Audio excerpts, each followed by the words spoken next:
अगर तुम अभी बैठे हो तो एक पल के लिए रुक जाओ। बस अपनी रीढ़ को महसूस करो। क्या वह कुर्सी के सहारे टिकी है?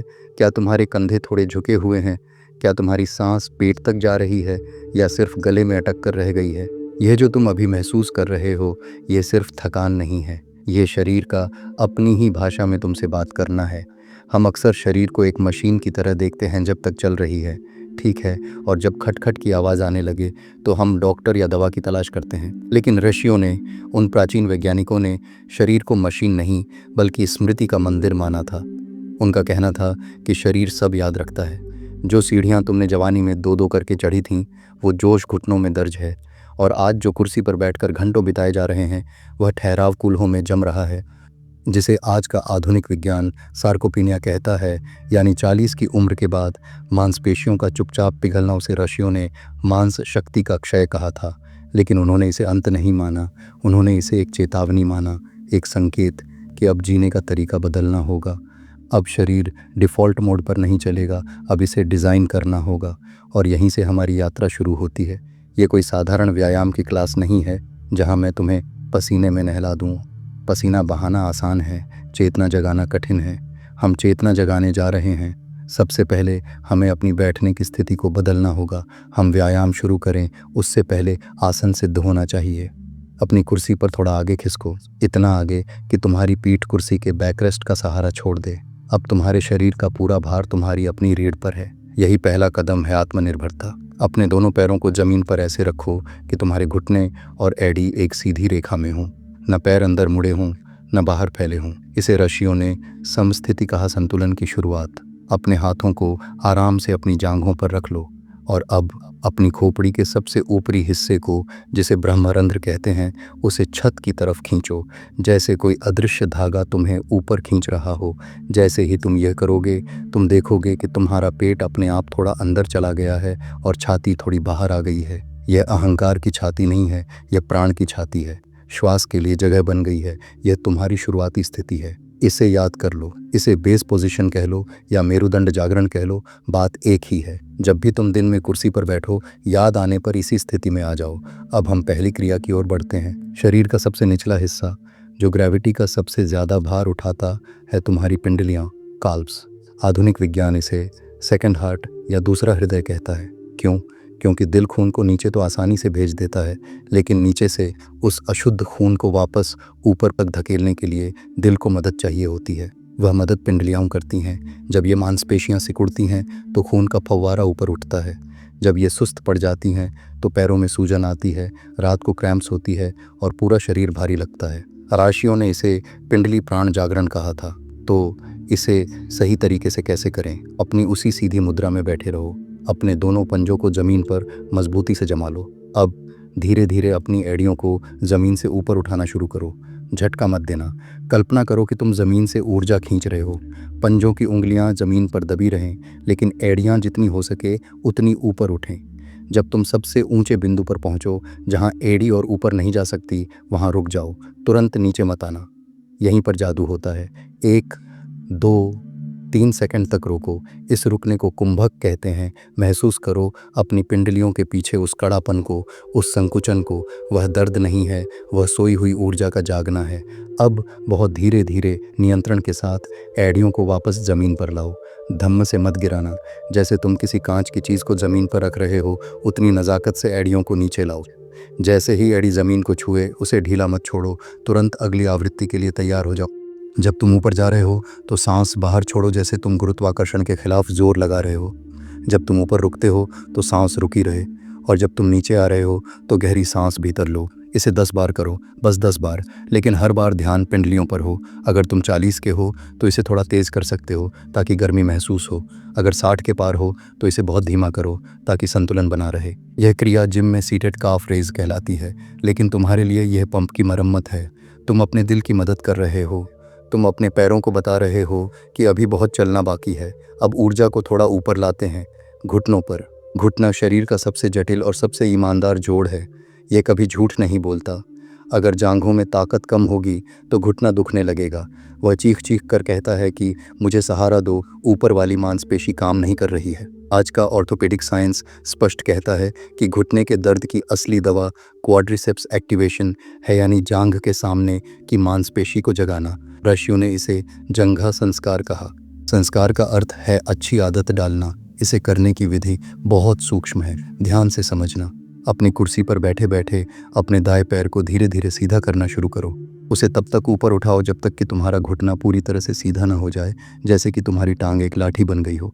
अब यहाँ पर एक गलती होती है जो 99% लोग करते हैं। वे पैर तो उठा लेते हैं लेकिन जांघ को ढीला छोड़ देते हैं। तुम्हें ऐसा नहीं करना है। जब पैर पूरा सीधा हो जाए तो अपने पंजे को अपनी तरफ खींचो, अपने चेहरे की तरफ। जैसे ही तुम पंजे को अपनी तरफ खींचोगे, तुम्हें अपनी जांघ के ऊपरी हिस्से में घुटने के ठीक ऊपर एक ज़बरदस्त खिंचाव और कड़ापन महसूस होगा। इसे लॉकिंग द नी कहते हैं। अपनी जांघ को इतना कड़ा करो जैसे कि वह पत्थर की हो गई हो। इस स्थिति में रुको, 5 तक गिनो। 1, 2, 3, 4, 5। यह जो जलन हो रही है, यह अग्नि है। यह वो अग्नि है जो बुढ़ापे की कमजोरी को जला रही है। यह जलन तुम्हारी दोस्त है। अगर कांपना शुरू हो जाए तो खुश हो जाओ। इसका मतलब है कि नर्वस सिस्टम उस तार को फिर से जोड़ रहा है जो कट गया था। फिर धीरे धीरे सांस लेते हुए पैर को नीचे लाओ, ज़मीन पर रखो, लेकिन पूरा वजन मत डालो, और फिर बाएं पैर से यही क्रिया दोहराओ। सांस का नियम यहाँ भी वही रहेगा। जब पैर ऊपर जाए और तुम जोर लगाओ तो मुंह से या नाक से सांस बाहर, एक्सहेल। जब पैर को रोको तो सामान्य रहो। जब पैर नीचे आए तो गहरी सांस भीतर, इनहेल। 40 की उम्र वालों के लिए यह भविष्य का बीमा है। अगर तुम अभी यह करोगे तो 70 में तुम्हें चलने के लिए छड़ी नहीं चाहिए होगी। और अगर तुम 60 या 70 के हो और घुटने दुखते हैं तो यह क्रिया तुम्हारे लिए अमृत है। लेकिन तुम्हें इसे बहुत प्यार से करना है। पूरा सीधा न भी हो तो कोई बात नहीं, जितना हो उतना करो, लेकिन जांघ को कसना मत भूलना। यह क्रिया सिर्फ मांसपेशी नहीं बना रही, यह तुम्हारे दिमाग को बता रही है कि मेरे पैर अभी भी मेरा भार उठाने के काबिल हैं। तुम महसूस करोगे कि सिर्फ इन 2 क्रियाओं के बाद ही पैरों में एक झंझनाहट, एक प्रवाह शुरू हो गया है। खून दौड़ने लगा है। जहाँ सुन्नपन था वहाँ अब संवेदना है। यह प्राण है। ऋषि जिसे प्राण कहते थे, विज्ञान उसे ब्लड सर्कुलेशन और नर्व इम्पल्स कहता है। शब्द अलग हैं, अनुभव एक है। तुम अभी कुर्सी पर बैठे हो लेकिन तुम्हारा शरीर अब निष्क्रिय नहीं है, वह जाग रहा है, नीचे से ऊपर की तरफ। अब हमें इस ऊर्जा को और ऊपर ले जाना है, वहाँ जहाँ हमारे शरीर का हिंज है, जहाँ से हम मुड़ते हैं, हमारे हिप्स। आधुनिक जीवन शैली की सबसे बड़ी मार यहीं पड़ी है। हम दिन भर बैठे रहते हैं, जिससे हमारे कूल्हे के आगे का हिस्सा अकड़ जाता है और पीछे का हिस्सा सो जाता है। जब कूल्हे जाम होते हैं तो बुढ़ापे में कदम छोटे हो जाते हैं। इंसान घिसट कर चलने लगता है, और गिरने का सबसे बड़ा कारण यही है पैर का समय पर ऊपर न उठना। ऋषियों ने इसे जीवन केंद्र स्मृति कहा था, क्योंकि नाभि और कूल्हों के बीच ही जीवन का केंद्र है। तीसरी क्रिया, जिसे हम सीटेड हिप फ्लेक्शन या मार्चिंग कहते हैं, वह इसी केंद्र को जगाती है। यह देखने में आसान लगती है, लेकिन अगर सही तरीके से की जाए तो यह पसीने छुड़ा देती है। अपनी रीढ़ को फिर से सीधा करो, चेक करो क्या तुम झुक गए हो। वापस समस्थिति में आओ। अब अपने दाएं घुटने को मोड़ते हुए ही उसे अपनी छाती की तरफ ऊपर उठाओ। कल्पना करो कि तुम बैठे बैठे सीढ़ी चढ़ रहे हो। हाथ का सहारा मत लो। हाथों को जांघों पर या कुर्सी के हत्थे पर रखो, लेकिन उनसे जोर मत लगाओ। सारी ताकत तुम्हारे पेट के निचले हिस्से और कूल्हे के जोड़, हिप जॉइंट से आनी चाहिए। घुटने को जितना ऊपर ला सको लाओ। जब लगे कि अब और ऊपर नहीं जाएगा तो कोशिश करो उसे 1 इंच और ऊपर उठाने की। बस वही 1 इंच वही असली कमाई है। वहाँ 1 सेकंड रुको। तुम्हें पेट के निचले हिस्से में एक दबाव महसूस होगा। ये तुम्हारी कोर मसल्स हैं जो जाग रही हैं। फिर धीरे से पैर नीचे रखो। आवाज़ नहीं आनी चाहिए। पैर को नियंत्रित करो। फिर बाएं पैर से यही करो, एक बार दायां, एक बार बायां, जैसे कोई फौजी मार्च कर रहा हो, लेकिन कुर्सी पर बैठकर। यहाँ ध्यान देने वाली बात यह है कि जब तुम पैर उठाओ तो तुम्हारी पीठ पीछे न झुके। अक्सर पैर उठाने के चक्कर में हम पीछे झुक जाते हैं। नहीं, तुम्हें एक अचल चट्टान की तरह सीधा रहना है। केवल पैर हिलेगा, धड़ स्थिर रहेगा। यही संतुलन है, यही स्थिरता है। 40 वालों के लिए ये पेट कम करने और कोर बनाने का तरीका है। 60 वालों के लिए ये गिरने से बचने का कवच है। जब तुम इस तरह पैर उठाते हो तो दिमाग को संकेत मिलता है कि रास्ते में पत्थर आए या सीढ़ी मैं पैर उठाकर उसे पार कर सकता हूँ। ये आत्मविश्वास है। सांस को जोड़ो। जब घुटना ऊपर आए सांस बाहर, जब पैर नीचे जाए सांस भीतर, लयबद्ध तरीके से। तुम महसूस करोगे कि शरीर अब गर्म हो रहा है। यह गर्मी अच्छी है। यह जमे हुए जोड़ों को पिघला रही है। ये 3 क्रियाएं पिंडली, जांघ और कूल्हा मिलकर तुम्हारे निचले शरीर की पूरी वायरिंग को चेक कर लेती हैं। लेकिन शरीर सिर्फ पैर नहीं है। एक बहुत बड़ा हिस्सा अभी बाकी है जो अक्सर उपेक्षित रह जाता है। तुम्हारी पीठ, तुम्हारी छाती, तुम्हारा सांस लेने का यंत्र। हम दिन भर स्क्रीन के सामने या काम करते हुए आगे की तरफ झुके रहते हैं। हमारे कंधे आगे गिर जाते हैं, छाती सिकुड़ जाती है और फेफड़े पूरी तरह खुल नहीं पाते। ऋषियों ने कहा था कि जब स्पाइन झुकता है तो प्राण क्षीण होता है। झुकी हुई रीढ़ सिर्फ पोस्चर की समस्या नहीं है, यह एक मानसिक स्थिति है। जब तुम झुकते हो, तुम दुनिया से छुप रहे होते हो।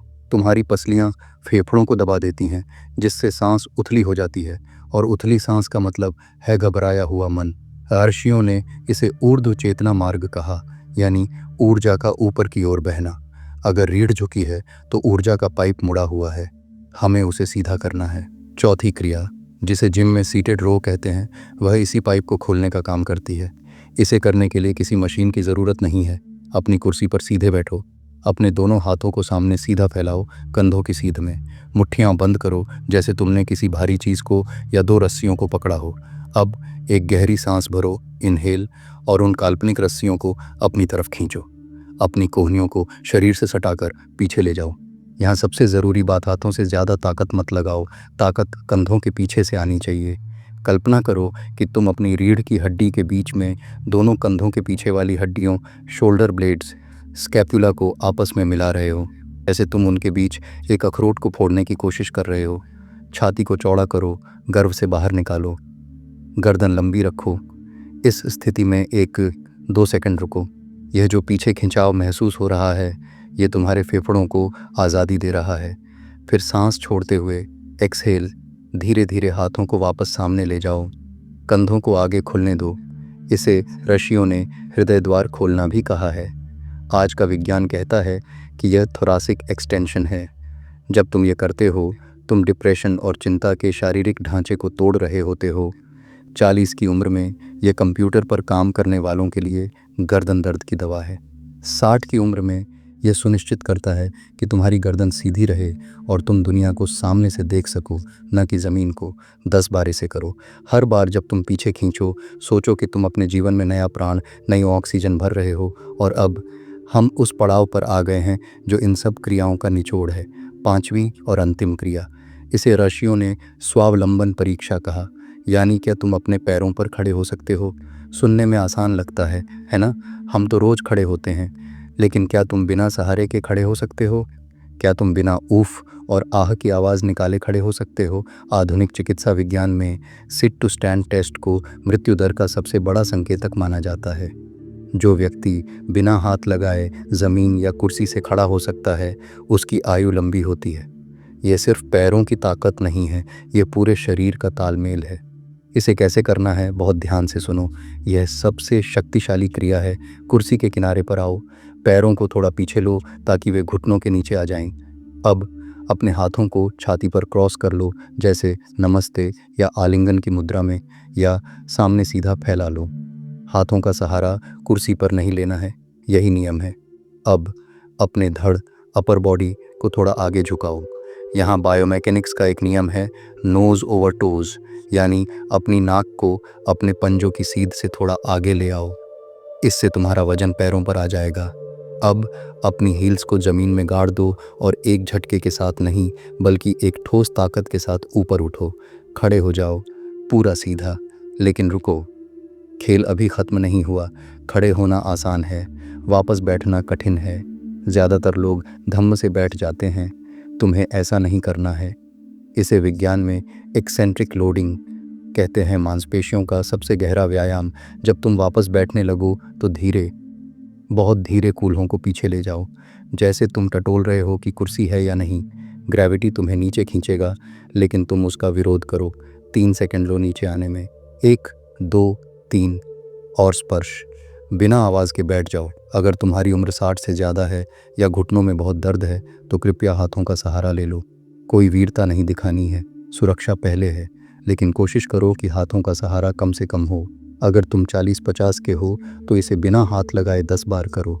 यह एक क्रिया तुम्हारे मेटाबॉलिज्म को आग लगा देगी। यह जांघों, कूल्हों, पीठ और पेट सबको एक साथ काम करने पर मजबूर करती है। यह शरीर को याद दिलाती है, मैं अभी बूढ़ा नहीं हुआ हूँ, मैं अपना भार खुद उठा सकता हूँ। अब तुम पांचों क्रियाओं को जानते हो, पिंडली, जांघ, कूल्हा, पीठ और उठना बैठना। लेकिन ज्ञान तब तक बेकार है जब तक वह आचरण न बने। इसे अपने जीवन में कैसे ढालना है यह तुम्हारी उम्र पर निर्भर करता है। यदि तुम 40 से 55 के बीच हो, तुम्हारा शरीर अभी मजबूत है, तुम उसे चुनौती दे सकते हो। हफ्ते में 4 दिन यह रूटीन करो। हर क्रिया के 12 से 15 दोहराव करो, 2 राउंड करो। तुम्हारे लिए यह एक्सरसाइज है, इसे ताकत बढ़ाने के लिए करो। यदि तुम 60 या उससे ऊपर हो, तुम्हारे लिए नियम बदल जाता है। तुम्हें शरीर से लड़ना नहीं है, उसे बहलाना है। इसे रोज करो, सिर्फ 1 राउंड करो, लेकिन पूरा ध्यान लगाकर। हर क्रिया के 8 से 10 दोहराव काफ़ी हैं। गति बहुत धीमी रखो, कछुए की तरह। तुम्हारे लिए यह एक्सरसाइज नहीं है, यह मेडिसिन है। इसे जोड़ों में तेल डालने जैसा समझो। जिस दिन थकान हो उस दिन सिर्फ 5 बार करो, लेकिन करो ज़रूर। रुकना मना है, क्योंकि बुढ़ापा तब नहीं आता जब हम साल गिनते हैं, बुढ़ापा तब आता है जब हम रुक जाते हैं। आज उससे वादा करो, मैं तुम्हें नहीं छोड़ूंगा, मैं तुम्हें निष्क्रिय नहीं होने दूंगा। मैं रोज़ तुम्हें याद दिलाऊंगा कि तुम सशक्त हो।